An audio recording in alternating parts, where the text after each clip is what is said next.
শুধুমাত্র কেবলমাত্র দুইটা সময় আল্লাহ তাআলা তওবা কবুল করেন। এক হচ্ছে বাদাল গারগারা, বাদাল গারগারা, মালাকুল মাউত যখন এসে রূহ ধরে টান দেয় তখন গলায় গরগর গরগর শব্দ হয়। মালাকুল মাউতকে দেখে ফেললে আর তওবার কোনো সুযোগ নেই। সাইয়েদনা মুসা আলাইহিস সালাম তার চাচাতো ভাই কারুনকে বলেছিল সম্পদের যাকাত দাও, এ সম্পদ আল্লাহ দিয়েছে। কারণ বলে আল্লাহ দেয় না, ইন্নামা উতিতুহু আলা ইলমিন ইনদি, আমি আমার ইন্টেলেক্ট, আমার সৃজনশীলতা, আমার বুদ্ধিমত্তা খাটিয়ে সম্পদ উপার্জন করেছি, আমি যাকাত দিব না। মুসা আলাইহিস সালাম বললেন তাহলে আযাবের অপেক্ষা করো। কারণ বলল পারলে আযাব নিয়ে আসো। রব্বুল আলামিন বললেন ফাকাসাফনা বিহি ওয়া বিদারিহিল আরদ, ও মুসা নিরাপদ দূরত্বে তুমি সরে যাও, আমি এখনই কারুনকে তার সব সম্পদ সহ জামিনের মধ্যে দাবিয়ে দেব। কারণ তার সম্পদ সহ জামিনে দেবে যেতে লাগলো। আমি জায়গাটা নিজে দেখে এসেছি। মিশরের রাজধানী কায়রো থেকে 120 কিলো দূরে ফাইয়ুম নামে একটা জেলা আছে, ওই জেলায় বাহাইরা কারুন, কারণের সব সম্পত্তি আল্লাহ জামিনে দাবিয়ে দিয়েছে। হাঁটু পর্যন্ত দেবে যায়, সে ভেবেছে আমি বেঁচে যাব। কোমর পর্যন্ত দেবে গিয়েছে, বেঁচে যাব। গলা পর্যন্ত যখন দেবে গিয়েছে আর বাঁচার সুযোগ নাই। কারণ কয় মুসা সব সম্পত্তি তোরে আর তোর আল্লাহরে দিয়ে দিলাম, আমারে বাঁচা, আমারে বাঁচা, আমি তওবা করলাম। তখন কি তওবার সময় আছে? কথা কন, বাদাল গারগারা, মালাকুল মাউত যখন দেখে ফেলবেন তখন তওবার সুযোগ আছে। ফেরাউনেরও একই দশা। লোহিত সাগরের পানি খেতে খেতে ফেরাউনের পেটটা যখন এত বড় হয়ে যায়, ফেরাউন হাত তুলে বলে আনা মিনাল মুসলিমিন, আমি মুসলমান। আমি, এটা কোরআনের আয়াত কিন্তু, আনা মিনাল মুসলিমিন, বনি ইসরাইলরা যে আল্লাহর উপর ঈমান এনেছে, আমিও ফেরাউন সেই আল্লাহর গোলাম। আল্লাহ বলে দ্য টাইম ইজ আপ, সময় শেষ, এখন তোমার ঈমান কবুল করা হবে। তার মানে বাদাল গারগারা তওবা কবুল হয় না। এই মৃত্যুর গড়গড়ানি আসার আগ পর্যন্ত চোখের পানি ছেড়ে যদি আল্লাহর কাছে ক্ষমা চান, জীবনের সব গুনাহ মাফ করে দিবে কে? শয়তান আল্লাহরে বলল, মাবুদ এত জান্নাত বানিয়ে কি লাভ, আপনার একটা বান্দারও জান্নাতে ঢুকাতে পারবেন না। আমারে বানিয়েছেন জাহান্নামী, আমি আমার সর্বোচ্চ চেষ্টা দিয়ে আপনার সবগুলা বান্দারে জামাতে জাহান্নামে নিয়ে একসাথে ঢুকবো, পারলে জাহান্নাম আরো কয়েকটা বাড়িয়ে বানান। আল্লাহ বললেন কেন কেন? শয়তান বলে লা আকুদান্না লাহুম সিরাতাকাল মুস্তাকিম, আপনার বান্দা জামাতে নামাজ পড়তে যেতে চাইবে, ওখান থেকে ধোকার ওয়াসওয়াসা দিয়ে আমি গানের কনসার্টে নিয়ে যাব। তাফসীর মাহফিলে কোরআন শুনতে যেতে চাইবে, ধোকা দিয়ে আমি মদের আড্ডাখানায় নিয়ে যাব। ওয়ালা তাজিদু আকসারাহুম শাকিরিন, একটারেও জান্নাতে ঢুকাতে পারবেন না। চ্যালেঞ্জ দিলাম। আল্লাহ বলল শয়তান তুই আমারে চ্যালেঞ্জ দেস, আমি তো সব রাজার বড় রাজা, মহারাজা, আমার সাথে তো কেউ চ্যালেঞ্জ দিয়ে টিকতে পারে না। চিল্লা এখন ঠিক কিনা? শয়তান তুই চ্যালেঞ্জ দিলি, আমিও তোর চ্যালেঞ্জ নিলাম। ওয়া ইজ্জতি ওয়া জালালি ওয়া ইরতিফাই মাকানি, আমার ইজ্জতের কসম, আমার জালালিয়াতের কসম, আমার মহানত্বের কসম, আমার ক্ষমতা আর দাপটের কসম, আজীবন আমার বান্দা গুনাহ করবে, পাপ করবে, অন্যায় করবে, কোন এক তাফসীর মাহফিলে এসে চোখের পানি ছেড়ে যখন ক্ষমা চাইবে, আমি জীবনের সব গুনাহ মাফ করে দেব। আমি আমার বান্দার জীবনের সব গুনাহ মাফ করে দিয়ে জান্নাতে ঢুকায় দেব। তখন তুই কি করবি? লা আগফিরান্না লাহুম মা দামু ইস্তাগফিরুনি, যতক্ষণ আমার বান্দা আমার কাছে ক্ষমা চাইবে, আমি আমার বান্দার জীবনের সব গুনাহ মাফ করে দেব। সুবহানাল্লাহ পড়ে।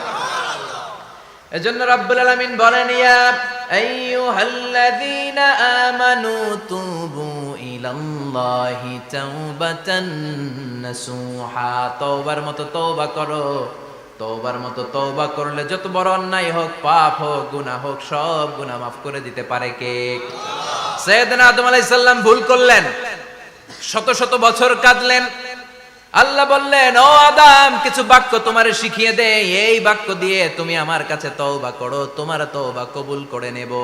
সাইয়েদনা আদম বললেন রব্বানা, পড়েন রব্বানা যালামনা আনফুসানা ওয়া ইল্লাম তাগফির লানা ওয়া তারহামনা লানাকুনান্না মিনাল খাসিরিন। ও আল্লাহ আমি জুলুম করেছি নফসের উপর, ভুল করেছি, অন্যায় করেছি, অপরাধ করেছি, আপনি যদি ক্ষমা না করেন আমি শেষ হয়ে যাব। লানাকুনান্না মিনাল খাসিরিন, আমি ক্ষতিগ্রস্তদের মধ্যে শামিল হয়ে যাব। ঠিক কি না? এই আয়াত দিয়ে, এই দোয়া দিয়ে যখন সাইয়েদনা আদম তওবা করলেন, মুহূর্তেই তওবা কবুল করে নিয়েছে কে? আমরাও যদি পাপ করি, অন্যায় করি, আমাদেরও পাপগুলো মোচন করার একজন আছে না নাই? তিনি গাফিরিয যাম কাবিলিত তাওব। ওনার কাজই হচ্ছে গুনাহ মাফ করা। শয়তানের কাজ ওয়াসওয়াসা দেওয়া, আমাদের কাজ পাপ করা, ওনার কাজ মাফ করা। আল্লাহ ডেকে বলে, গোলাম তোরা যদি পাপ না করতি আর বারবার মাফ না চাইতি, তাহলে তোদেরকে ধ্বংস করে দিয়ে জমিনের বুকে এমন একটা জাতি আমি বানাতাম যারা পাপ করতো আর মাফ চাইতো আর আমি মাফ করতাম। সুবহানাল্লাহ পড়েন। মাফ করতে আল্লাহর বড্ড ভাল লাগে, চোখের পানি দেখতে আল্লাহর বড্ড ভাল লাগে, কায়মনোবাক্যে কেউ দোয়া করছে দৃশ্য দেখতে আল্লাহর ভালো লাগে, চিল্লায় বলেন সুবহানাল্লাহ।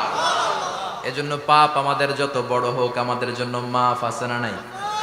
দুইটা সময়ে তাওবা কবুল হয় না। এক নাম্বার হলো বাদাল গারগারা, মালাকুল মাউতকে দেখে ফেলেছেন, রূহ ধরে টান দিবে, তখন তাওবা করলে কবুল হবে। আরেকটা হচ্ছে বাদা তুলুই শামসি মিন মাগরিবিহা, কিয়ামতের আগ দিয়ে সূর্য আর পূর্ব দিক থেকে উদিত হবে না, এটা পশ্চিম দিক থেকে উদিত হবে, তখন তওবা করলে কবুল হবে। তখন তওবার দরজাকে বন্ধ করে দিয়েছে কে? এজন্য আমরা যে কোনো পাপই করি না কেন, পাপ হয়েই যেতে পারে, আশা হারানোর কারণ নাই। Never lose hope, never give up. মুমিন কখনো আশা হারায় না, মুমিন কখনো নিরাশ হয় না। মুমিনের আশা ভরসা একটা সত্তার উপরে, চিৎকার করে বলতে হবে তিনি কে? এই চ্যানেলের ভিডিওগুলো শুধুই প্রচারের জন্য। যদি কোনো আলেম শিরক বা বেদাতি কোনো আমলের কথা বলে এবং সেটা যদি সহিহ হাদিস দ্বারা প্রমাণিত না হয়, তাহলে সেটার দায় সম্পূর্ণ ওই আলেমের। আর আপনারাও আমল করার আগে আগে যাচাই করে নেবেন, অন্যথা প্রপার চ্যানেল এটাতে কোনো দায়ভুক্ত থাকবে না। এজন্য পাপ হওয়ার সাথে সাথে আমরা তওবা করব কার কাছে? বিশ্বনবী বললেন কিছু কিছু কাজ আছে এগুলো হয়ে যাওয়ার পরে দেরি করা যায় না। এক নম্বরে নামাজের ওয়াক্ত হলে দেরি করা যায় না, ঠিক কিনা? সালাত কায়েম করো, সালাত কায়েম করো, হবে সম্মানী তুমি, হবে জান্নাতি তুমি, হবে সম্মানী তুমি, হবে জান্নাতি তুমি। দিবে কাল হাসরে শীতল ছায়া আরশে আজিম, রব্বিয়াল আলা রব্বিয়াল আযীম, রব্বিয়াল আলা রব্বিয়াল আযীম। সুবহানাল্লাহ পড়ো। নামাজের সময় হওয়া মাত্র দেরি নাই। তাজহিজুল মাইয়িত, মারা গেলে লাশ রেখে দেয়া যায় না, তাড়াতাড়ি দাফন করে দাও। নামাজের সময় হলে নামাজ পড়ো, দেরি করো না। মানুষ মারা গেলে দাফন করতে দেরি করো না। বান্দা যদি পাপ করে ফেলে তওবা করতে দেরি করো। এজন্য পাপ করার সাথে সাথে তওবা করার দরকার আছে না নাই? এখন তওবা যে করব কোন সিস্টেমে করব? কোন সিস্টেমে? ভুল হওয়া মাত্রই আপনি অনুতপ্ত হয়ে চোখের পানি ছেড়ে আল্লাহর কাছে মাফ চান, আল্লাহর কাছে ক্ষমা চান, এটার নামই তওবা। আমাদের দেশে হুজুর আইনা তওবা পড়ায়, আছে না নাই? আনন্দপুরে এগুলা নাই, আছে না? কয় ইমাম সাহেবরে নিয়ে আয়, খতিব সাহেবরে নিয়ে আয়, হাফেজ সাহেব হুজুরের নিয়ে আয়, তওবা পড়া। না, তওবা পড়ানো লাগে না, আপনার নিজের তওবা আপনি নিজেই পড়বেন। আপনি অনুতপ্ত হয়ে চোখের পানি ছেড়ে আপনার আল্লাহরে ডাক দেন, ডাক দেয়া মাত্র তিনি সাড়া দেবে, চিল্লায় বলেন ঠিক কি না? ওলামা একরামরা তওবার 5টা শর্ত আরোপ করেছে। এই 5টা শর্তের আলোকে যদি তওবা করেন মুহূর্তের মধ্যেই তওবা কবুল করে নেবে কে? এক নাম্বার শর্ত হচ্ছে আল ইকরা, acknowledgement. You have to acknowledge that you are the great sinner in the world. এই পৃথিবীর সবচেয়ে বড় পাপী। 5টা শর্তের এক নাম্বার হচ্ছে আপনি স্বীকার জান, আল্লাহ আমার চেয়ে বড় পাপী আকাশের নিচে জমিনের উপরে দ্বিতীয়টা নাই। এমন কোন পাপ নাই যে আমি করি নাই। আমার চেয়ে নাদান, আমার চেয়ে পিশাচ, আমার চেয়ে বড় পাপী দ্বিতীয়টা কেউ। অ্যাকনলেজ ইউর সিন, আপনি আপনার পাপগুলো স্বীকার করেন। Number 1. Number 2, an-nadam, repentance. You have to be repentant for what you have committed from sins. যে পাপ করেছেন এই পাপের জন্য আপনি লজ্জিত হন। আপনি নিজেকে আল্লাহর কাছে ছোট করে পেশ করেন, আল্লাহরে ডেকে বলেন, আল্লাহ আমি আপনার গোলাম, গোলামের ঘরের গোলাম, বান্দির ঘরের গোলাম, আমারে মাফ করে দেন, আমি লজ্জিত, আমি অনুতপ্ত। তাহলে 1 নম্বর শর্ত আপনি ঘোষণা দেন যে আপনি পাপ করেছেন। 2 নম্বর শর্ত আপনাকে অনুতপ্ত হতে হবে যে আল্লাহ আমি পাপ করে ফেলেছি। 3 number, you have to stop what you have committed. যে পাপ আপনি শুরু করেছেন এটা বন্ধ করে দেন। আপনি সুদের জন্য সুদ খাইছেন, আল্লাহর কাছে তওবা করলেন, আবার সুদ খাওয়া চালিয়েও যাচ্ছেন, এই তওবা কবুল হবে? সুদ খাওয়া আগে বন্ধ করেন। আপনি ঘুষ খেয়েছেন, এই ঘুষ খাওয়ার কারণে আপনি আল্লাহর কাছে তওবা করলেন কিন্তু ঘুষ খেয়েই যাচ্ছেন, এই তওবা কবুল হবে? 3 নাম্বার হচ্ছে you have to stop what you have committed. আপনি যেই পাপ করেছেন এটাকে বন্ধ করেন। 4 নাম্বার শর্ত, you have to hate what you have committed. আপনি যেই পাপটা করেছেন এটাকে মন থেকে ঘৃণা করেন, ওইটারে মন থেকে ঘৃণা করতে হবে। 5 নাম্বার শর্ত হচ্ছে you have to determine that you never repeat this sin again.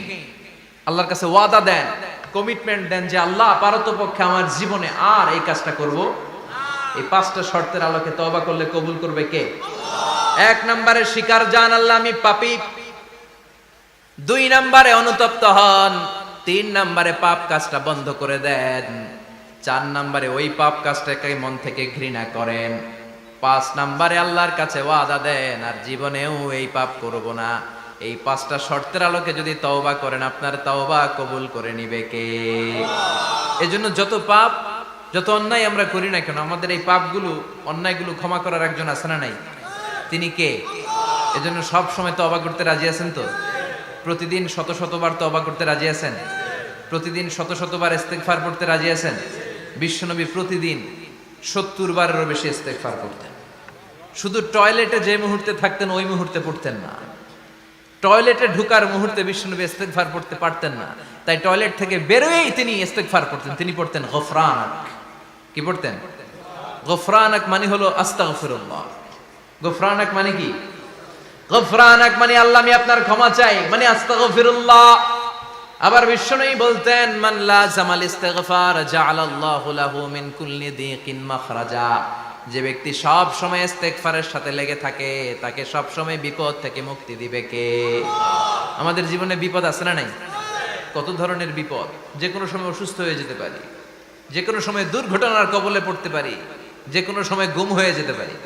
কথা কন, এদেশে গুম টুম নাই মনে হয়, ক্রস ফায়ার নাই, কে কোন সময় গুম কে কোন সময় নাই কোনো ঠিক নাই। আল্লাহ বিশ্বনবী বললেন মান লাজিমাল ইস্তিগফার জাআলাল্লাহু লাহু মিন কুল্লি দিকিন মাখরাজা।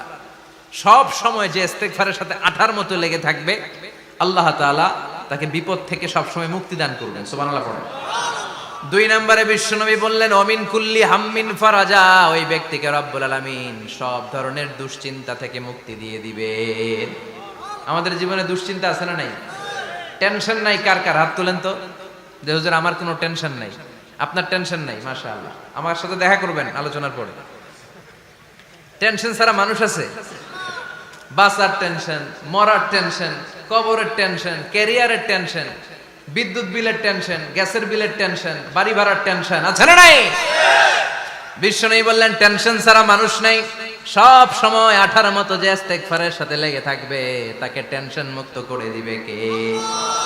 3 নাম্বার ওয়ারযুকহু মিন হাইসু লা ইয়াহতাসিব। এমন জায়গা থেকে আল্লাহ তাআলা রিজিকের ব্যবস্থা করে দিবেন সে কল্পনাও করতে পারবে না। আমি নিজে এটার প্রমাণ পেয়েছি। অনেক অনেক সময় আমি কল্পনাও করি নাই যে এখান থেকে আমার রিজিকের ব্যবস্থা হতে পারে। এমন পরিমাণে রিজিকের ব্যবস্থা এসেছে 2 হাতে নিয়েও কুলাতে পারি নাই। এজন্য সব সময় চলতে ফিরতে উঠতে বসতে ইস্তেগফারের সাথে লেগে থাকার দরকার আছে না নাই? আবার বিশ্বনবী বললেন সদা সর্বদা যারা সব সময় ইস্তেগফার পড়বে আল্লাহর পক্ষ থেকে কোনো আযাব গজব তাদের উপর পাকড়াও হবে না। ওয়া মা কানাল্লাহু মুআযযিবাহুম ওয়া হুম ইস্তাগফিরুন। সুবহানাল্লাহ। যতক্ষণ তুমি ইস্তেগফার পড়বে আল্লাহর পক্ষ থেকে প্রোটেকশন আছে না নাই? তাহলে 4টা জিনিস পেলেন। 1 নম্বরে বিপদ থেকে মুক্তি দিবে কে? টেনশন মুক্ত করে দিবে কে? রিজিকের ব্যবস্থা করে দিবে কে? আল্লাহর আযাব আর গজব থেকে আপনার হেফাজতে রাখবে কে? ইস্তেগফার পড়ার 5 নাম্বার ফজিলত হচ্ছে সব সময় ইস্তেগফার পড়লে আপনি মুস্তাজাবুদ দাওয়া হয়ে যাবেন। কি হয়ে যাবেন? মানে দোয়া করলেই কবুল করবে কে? মুস্তাজাবুদ দাওয়া। এই টার্মিনোলজি, এই পরিভাষাটা কি আজকে প্রথম শুনলেন? জি জি। খেয়াল রাখবেন, মুস্তাজাবুদ দাওয়া মানে এমন ব্যক্তি যেই ব্যক্তি দোয়া করতে দেরি কিন্তু দোয়া কবুল হতে দেরি হয়। হাত তুলে দোয়া করতে দেরি, মুহূর্তেই দোয়া কবুল করে নেয় কে? আপনি যদি সব সময় ইস্তেগফারের আমলটা করেন আপনারে মুস্তাজাবুদ দাওয়া বানিয়ে ফেলবে কে? প্রপার চ্যানেলের নির্মিত ভিডিওগুলো যদি আপনাদের কাছে ভালো লাগে তাহলে চ্যানেলটা অবশ্যই সাবস্ক্রাইব করবেন এবং অন্য প্ল্যাটফর্ম থেকে দেখে থাকলে ফলো করে দিবেন। সবাইকে আন্তরিকভাবে ধন্যবাদ ভিডিওগুলো দেখার জন্য।